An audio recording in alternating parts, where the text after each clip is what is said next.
ডাবটিকে একটি আস্ত বাড়িতে পরিবর্তন করে তুলল। এই তো আমাদের নতুন বাড়ি তৈরি হয়ে গেছে। আহা কি মিষ্টি এই ডাবের জল। ডাইনি আর তার বর জোরে গান চালিয়ে নাচানাচি করছিল। চলো চলো আমরা বাড়ি ছেড়ে পালিয়ে যাই। আমি কাল সকালে কিছু একটা ব্যবস্থা করছি। হায় হায় কপালটাই খারাপ। ওই তরমুজের বাড়ির লোকগুলো এত অত্যাচার করলো যে সেখানে আর থাকাই হলো না। এবার আমাদের আরো ভালো জায়গা খুঁজতে হবে, কিন্তু কোথায় যাব? হ্যাঁ গো গিন্নি, দুদিনের বৃষ্টির পর এখন যে এই ঠাটা পোড়া গরম দিয়েছে, এতে আর পারা যাচ্ছে না। এবার কোথায় যে যাই? দাঁড়াও দাঁড়াও, আমি আশপাশটা একটু দেখে আসি। এই বেটা দাঁড়া চুপচাপ এখানে, একদম যাবি না তুই। আগের বার তোকে বাড়ি খুঁজতে দিয়ে আমি অনেক বিপদে পড়েছিলাম। এইবার আমি খুঁজতে যাব। আচ্ছা আচ্ছা গিন্নি, কিন্তু খুঁজবে যখন একটু ঠান্ডা কোনো জায়গা থেকে খুঁজো। ঠান্ডা না পেলে এই গরমে যে মরেই যাব।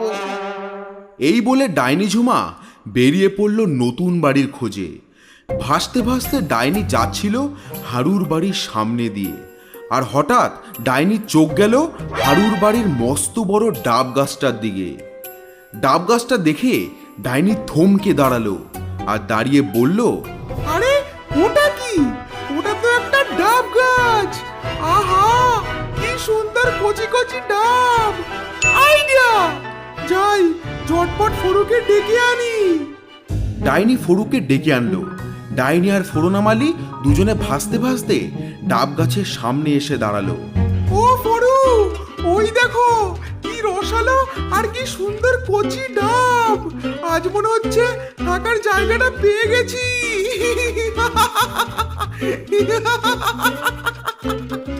রসালো আর কচি ডাব দেখে ফরু যেই না ডাবের ভেতর ঢুকতে গেল, অমনি ডাবের শক্ত খোলসের গায়ে জোরে ধাক্কা খেয়ে ডাইনির দিকে ছিটকে আসলো।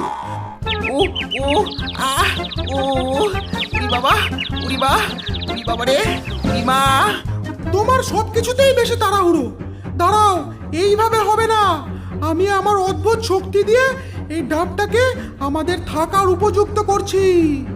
এই বলে ঝুমা ডাইনি তার মন্ত্রের দ্বারা ডাবটিকে একটি আস্ত বাড়িতে পরিবর্তন করে তুলল। একটি বড় ডাব, যার মধ্যে রয়েছে জানলা আর একটি বড় দরজা। বাইরে থেকে দেখতে পুরো একটি ডাবের বাড়ি। এই তো আমাদের নতুন বাড়ি তৈরি হয়ে গেছে। আহা কি সুন্দর, কি চিকন। চলো চলো গিন্নি, চটপট ঢুকে পড়ি আমরা। এই বলে ঝুমা ডাইনি সেই ডাবের দরজা খুলে ডাবের ভেতর ঢুকে পড়ল।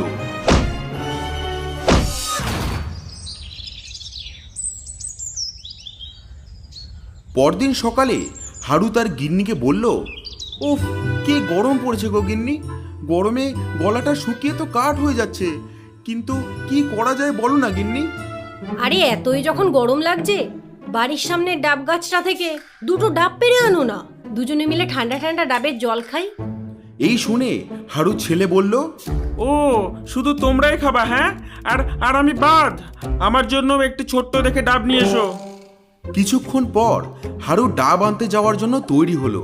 তার হাতে একটি ব্যাগ, কোমরে গামছা, আর গামছার মধ্যে একটি দা নিয়ে বাড়ির বাইরে ডাব পাড়তে আসলো, আর মাটিতে ব্যাগটা রেখে গাছে উঠে পড়ল।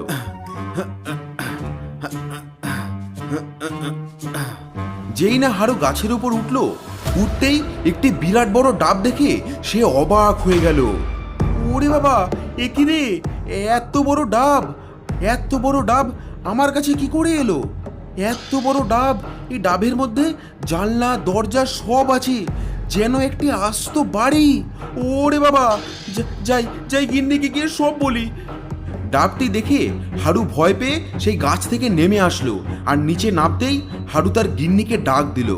গিন্নি, ও গিন্নি, গিন্নি গো, শিগগিরই এদিকে এসো, দেখে যাও এ কি কাণ্ড হয়েছে।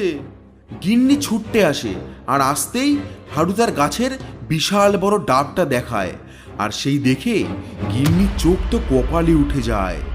ওরে বাবা, এই ডাব এত বড় কেন? সেটাই তো বুঝতে পারছি না। একদিকে হারুর পরিবার বিশাল ডাব দেখে ভয়ে কাঁপছে, আর অন্যদিকে ডাইনি আর ফরু সেই ডাবের ভেতর বেশ আনন্দেই আছে। আহা, কি মিষ্টি এই ডাবের জল, কি ঠান্ডা, যেন যেন কোনো বরফের দেশে আছি। এই, তোমার আরাম সারা জীবনেও শেষ হবে না। আগে তরমুজের ভেতরে তোমার এই আরামের জন্যই আমাদের তরমুজ ছাড়া হতে হয়েছিল, আর এখন তুমি এই ডাবের জলে শুয়ে আছো। বেরো, বেরো এখান থেকে, বেরো।